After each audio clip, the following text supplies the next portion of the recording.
This is Revathi. Video చూస్తున్న వారికి likes, కామెంట్స్‌తో support చేస్తున్న వారికి థ్యాంక్ యూ సో మచ్. 'నా తనువు నా ప్రాణం నీకే' ఎపిసోడ్ నంబర్ 156. మైథిలి క్యాబిన్‌లో కూర్చొని ఈశ్వర్ మొక్కజొన్న పొత్తుల బండితో కనిపించడం చూసి బాధపడుతూ ఉంటుంది. కొద్దిసేపటికి తన మొహం మీద ఎవరో చిటికెలు వేస్తున్నట్టుగా అనిపించి ఎదురుగా చూస్తుంది. ఏంటి ఎనిమి, ఏదో దీర్ఘ ఆలోచనలోకి వెళ్ళి బాధపడుతూ కనిపిస్తున్నావు అని అడుగుతాడు కళ్యాణ్ తన టేబుల్కి ఎదురుగా నిలబడి. అది కళ్యాణ్ అంటూ చైర్లో నుంచి లేచి కళ్యాణ్ దగ్గరికొచ్చి, ఈశ్వర్ని చూస్తే నీకు బాధగా అనిపించడం లేదా అని అడుగుతుంది. అతన్ని చూస్తే నాకెందుకు బాధ అని అడుగుతాడు అర్థం కానట్టుగా చూస్తూ. అంతేలే కళ్యాణ్, ఈశ్వర్ ఎంతైనా నీకు పరాయివాడే కదా! కానీ నాకలా కాదు.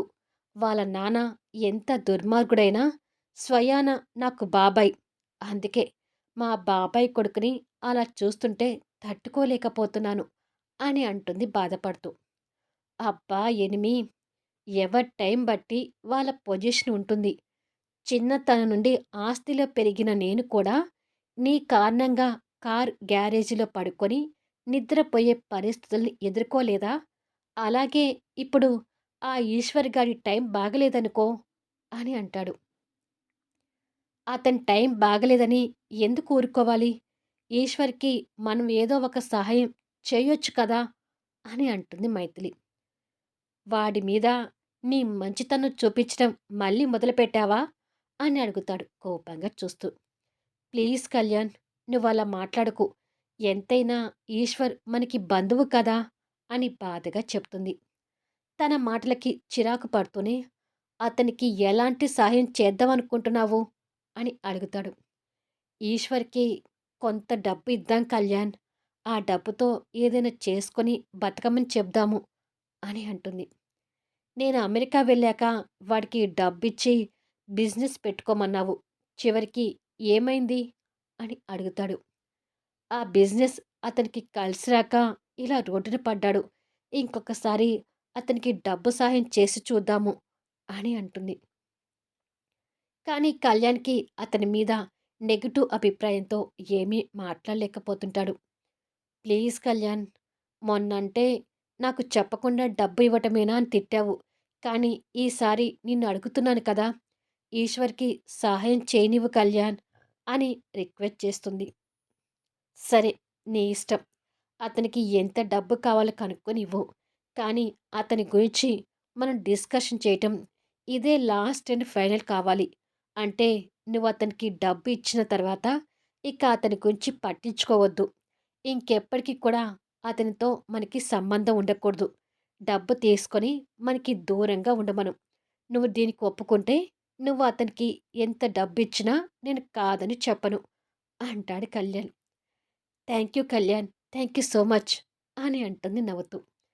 తన నవ్వు చూసి కళ్యాణ్ కూడా సంతోషపడుతూ తన నుదుటి మీద చిరుముద్దిచ్చి, నేను ఫ్యాక్టరీ దగ్గరికి వెళ్తున్నాను. వచ్చేసరికి లేట్ కావచ్చు. నువ్వు డ్రైవర్‌తో ఇంటికి వెళ్ళు అని తల నిమురుతూ చెప్తాడు. సరే కళ్యాణ్, కానీ మరీ చీకటి పడే వరకు ఉండకు. త్వరగా రావటానికి చూడు అని అంటుంది. వీలైనంత త్వరగా రావడానికి చూస్తాను. బాయ్ అని చెప్పి కళ్యాణ్ వెళ్ళిపోతాడు.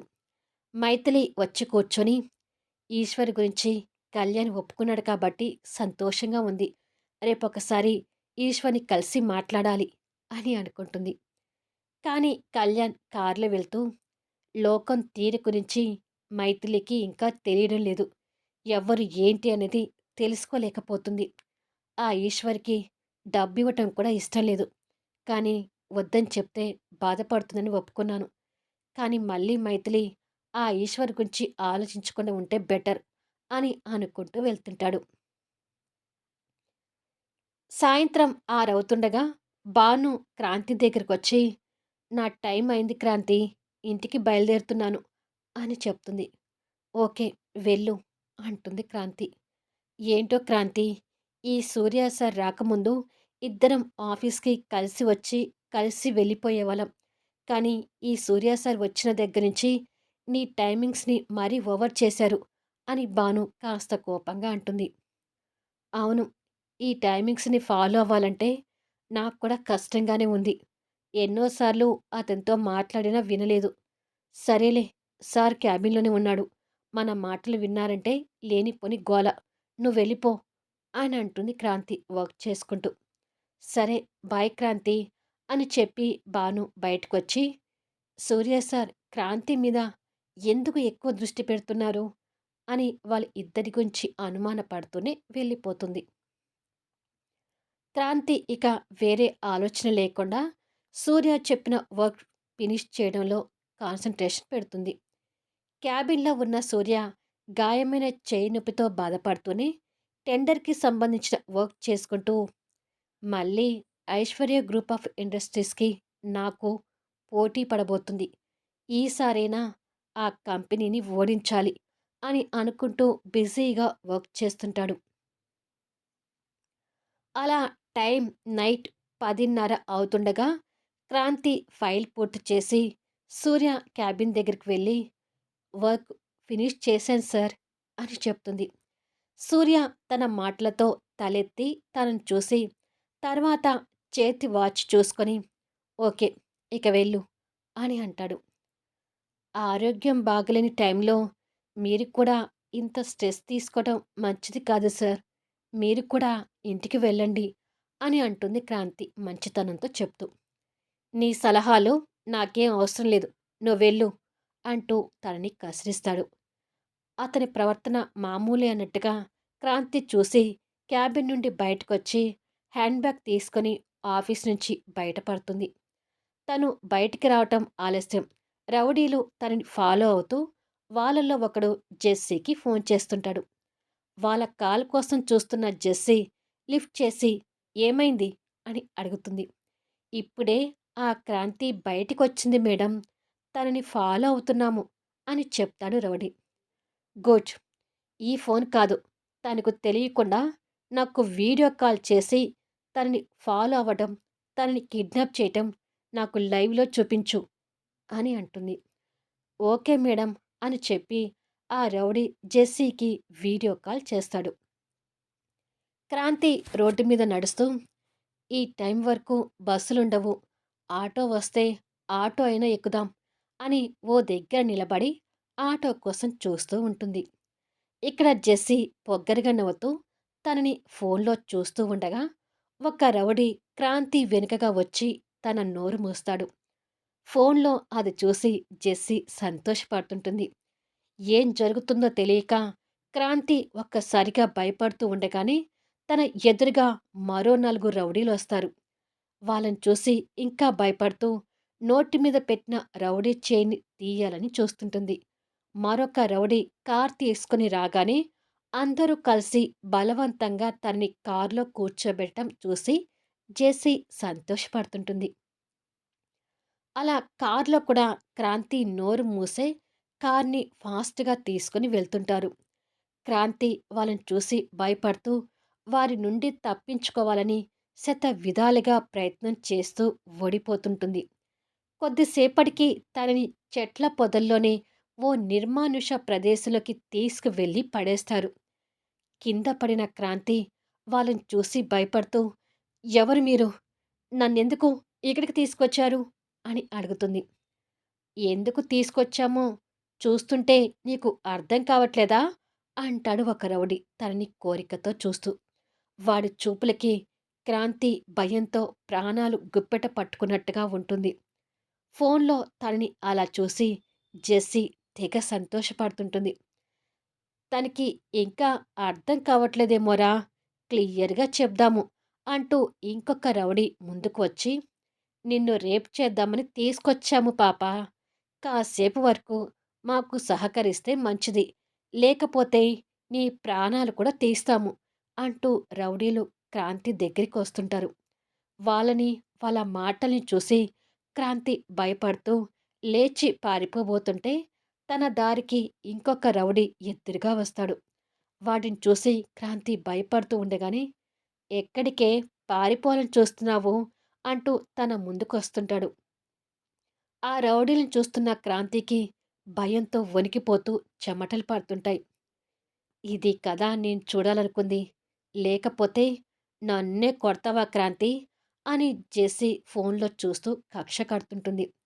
క్రాంతి భయపడుతూ ప్లీజ్ నన్నేమి చేయకండి అంటూ వేడుకుంటూ వెనకగా వెళ్తూ ఉండగా వెనక ఉన్న ఒక రౌడీకి తగులుతుంది.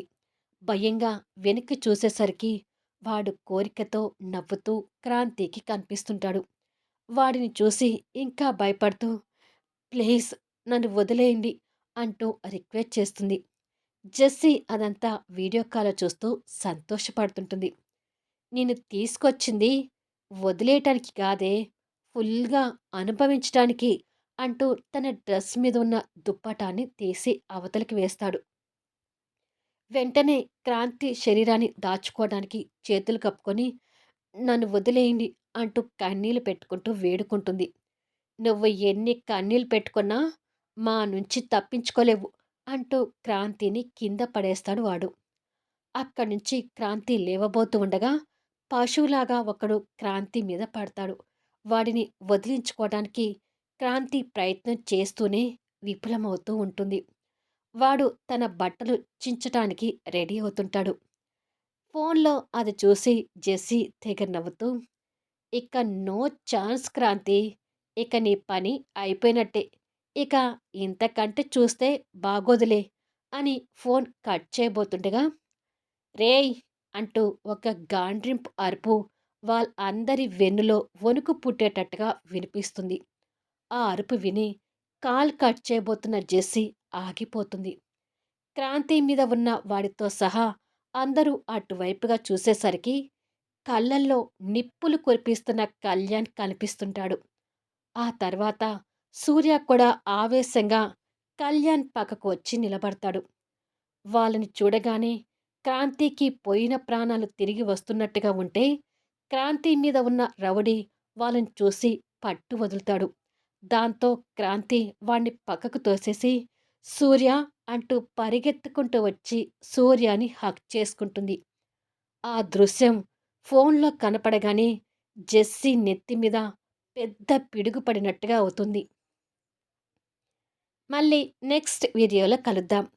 అసలు కళ్యాణ్, సూర్య ఎక్కడ కలిశారు? ఇద్దరు ఒకేసారి అక్కడికి ఎలా వచ్చారు?